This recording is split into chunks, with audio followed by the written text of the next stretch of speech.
रहे हैं effect of temperature on conductivity of semiconductor. तो देखो कंडक्टिविटी का हमने पहले फार्मूला डिराइव किया कि conductivity is equal to E/A/N/E/μ/E plus NH/VH। ठीक है, आप देख रहे हो कि कंडक्टिविटी बढ़ जाएगी अगर नंबर ऑफ चार्ज डेंसिटी बढ़ जाए और मोबिलिटी बढ़ जाए। मतलब एक अकॉर्डिंगली हम कह सकते हैं कंडक्टिविटी दो ही फैक्टर पर डिपेंड करती है। First one is charge density, ठीक है, and second one is mobility. In case of semiconductors में क्या होता है, जब आप टेम्परेचर को इंक्रीज़ करते हो तो उसके जो बॉन्ड्स होते हैं इन बिटवीन द पार्टिकल्स वो ब्रेक हो जाते हैं और जो नंबर ऑफ चार्ज डेंसिटी है वो बहुत ज़्यादा इंक्रीज़ हो जाती है। ठीक है, पर मोबिलिटी के कॉन्सेप्ट में ये कहा जाता है कि मोबिलिटी मेटल और सेमीकंडक्टर की डिक्रीज़ होती है ऑन इंक्रीजिंग द टेम्परेचर। और हमने देखा कि ओवरऑल जो रेजिस्टिविटी का फॉर्मूला है वो है 1/NeEVd। यहाँ पर हम कह रहे हैं सेमीकंडक्टर के केस में मोबिलिटी तो डिक्रीज़ हो रही है, ठीक है, एक डेफिनेट अमाउंट से, पर जो नंबर ऑफ चार्ज डेंसिटी है वो इंक्रीज़ भी हो रहा है with a much larger amount. तो दोनों में से डोमिनेटिंग इफेक्ट क्या होगा कि नंबर ऑफ चार्ज डेंसिटी बढ़ रही है। ठीक है, तो नीचे वाला फैक्टर अगर बढ़ रहा है मतलब ओवरऑल फैक्टर की वैल्यू कम हो रही है, इसका मतलब resistivity of A semiconductor decreases on increasing the temperature. Resistivity decrease होने का मतलब क्या है कि आपकी जो कंडक्टिविटी है वो इंक्रीज़ होगी with increase of temperature in case of semi conductor. और मेटल्स के केस में इसका ऑपोजिट होता है, क्योंकि मेटल्स के केस में जो नंबर ऑफ चार्ज कैरियर का इंक्रीमेंट होता है ऑन इंक्रीज ऑफ टेम्परेचर वो डोमिनेटिंग नहीं होता, बल्कि ड्रिफ्ट वेलोसिटी में जो डिक्रीज़ है वो डोमिनेटिंग होता है। ड्रिफ्ट वेलोसिटी में इंक्रीज़ अगर डोमिनेटिंग है, इसका मतलब resistivity is equal to 1/NeμE। ठीक है, इसका डिक्रीज डोमिनेटिंग है as compare to number of charge carrier का इंक्रीज़। इसका मतलब ये वाला फैक्टर डोमिनेटिंग हुआ, इसका मतलब ये वाला ओवरऑल फैक्टर क्या होगा, इंक्रीज़ होगा। तो resistivity increases in case of metals on increasing the temperature. ठीक है, देन फर्दर आपको कुछ टॉपिक्स बहुत ध्यान से पढ़ने हैं। इनमें से एक है distinction between intrinsic and extrinsic semiconductor, ये मैं आपको अलग अलग समझा चुकी हूँ।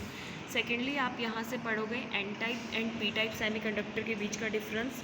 Then the most important is important properties of semiconductor.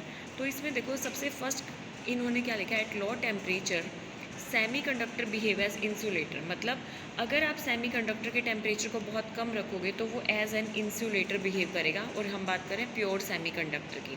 ठीक है, पर अगर आप इंट्रिंसिक सेमीकंडक्टर का थोड़ा सा टेम्परेचर बढ़ा दो और थोड़ी सी उसकी कंडक्टिविटी इंक्रीज़ कर दो, अगर आप उसको थर्मल एनर्जी दे रहे हो या टेम्परेचर बढ़ा रहे हो तो ऑब्वियस है उसकी कंडक्टिविटी जो है बढ़ जाएगी।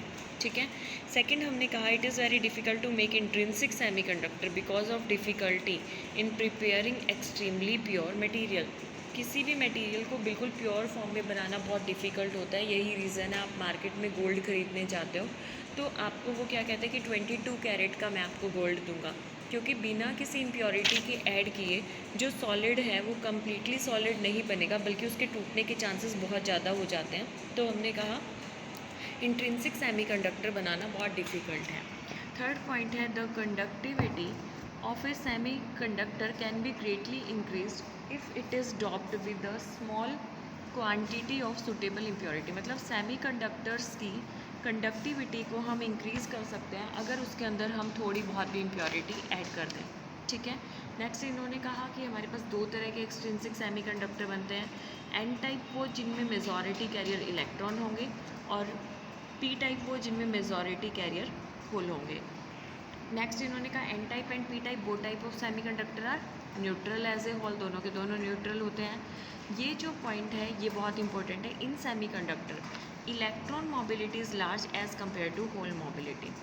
मतलब इलेक्ट्रॉन्स जो हैं वो ज़्यादा स्पीड से ट्रैवल कर सकते हैं एज़ कम्पेयर टू होल्स, और इसका रीज़न आपको पता भी है, इलेक्ट्रॉन का वेट कम होता है, होल्स का वेट ज़्यादा होता है। एक ये भी बहुत इंपॉर्टेंट पॉइंट है। 6 and 7 point are most important.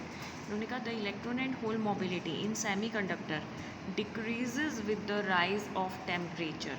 मतलब इलेक्ट्रॉन्स और होल्स की जो मोबिलिटी है वो कम होती है in case of semiconductor with rise of temperature. Temperature के as the temperature increases mobility decreases in case of metal and semiconductor. ठीक है, इसी प्रॉपर्टी का यूज़ करके मैंने आपको effect of temperature on resistivity discuss किया था।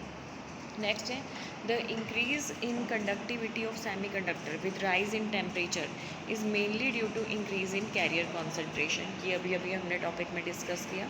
ठीक है, देन आप इन सब पॉइंट्स को बहुत अच्छी तरह जितना पढ़ोगे तो आपकी अंडरस्टैंडिंग जो है टॉपिक के बारे में उतनी ही बढ़ेगी। नेक्स्ट हम टॉपिक डिस्कस करेंगे हॉल्स इफ़ेक्ट।